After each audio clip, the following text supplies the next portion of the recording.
Anyway, our exclusive is, wait for it, drum roll please, the players have been consulted on who they want the next manager to be. Now, that's the shit show we've got at Manchester United. So basically, Barada and Wilcox and Sir Jim have consulted players at Carrington about what they think we should do next and who they want. Yeah, you know, the last time we sacked a Portuguese manager, we did exactly the same thing. We let player power get involved. So, you know, and this is from the same source who told me about Fletcher.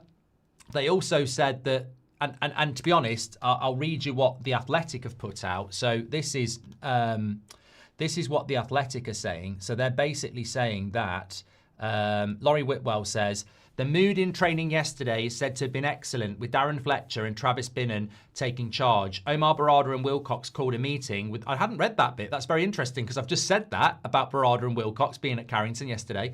Omar Barada and Wilcox called a meeting with the players after sacking Amorim, and Wilcox told those listening that the last 2 days had really shocked him. He insisted the club had given Amorim what he wanted, but he had made his feelings clear on an exit. We don't understand where the last 48 hours have come from, he told the squad. Wilcox said Amorim changed and United had to act. Oh my God, they couldn't lie straight in bed, couldn't they? I hadn't read that second bit. So look, the mood in training yesterday wasn't excellent at all.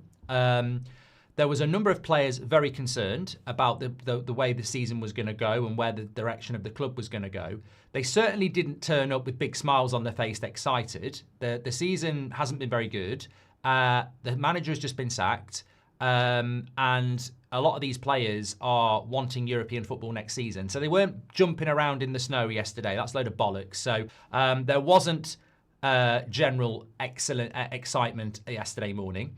Some players were, and we can guess who they were, but some players weren't happy about what was going on and aren't happy with the way the leadership's going. Bruno. But look, we know Bruno's not very happy with the ownership anyway. And he's the captain of the club and he liked Amorim.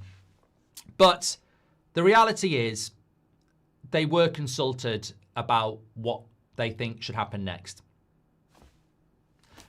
I don't know whether that's why Solskjaer's name's now being mentioned. I don't know what players said in relation to what they think should happen next, but they were definitely consulted. And I didn't know about the Wilcox and Barada thing until I read that there.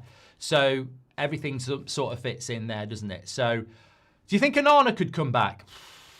I mean, if we end up with Onana back, the Amorim outers deserve it. That's all I would say. But look, that in itself is concerning to me.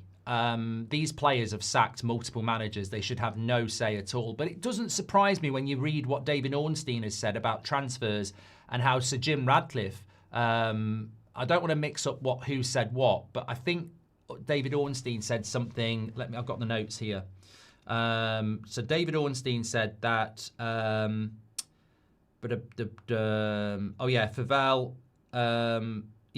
Sir Jim Radcliffe wanted Amorim to switch from his preferred back three to a back four. Sir Jim Radcliffe wanted us to go to a back four from a back three, despite appointing a manager that plays a back three, as did Jason Wilcox. I mean, it's just chaotic. Everything you read is just absolutely chaotic. Amorim had a falling out with Favell over the transfer policy, United's director of recruitment. So look, we've got a lot to go through, but it surprises me that there's any level of optimism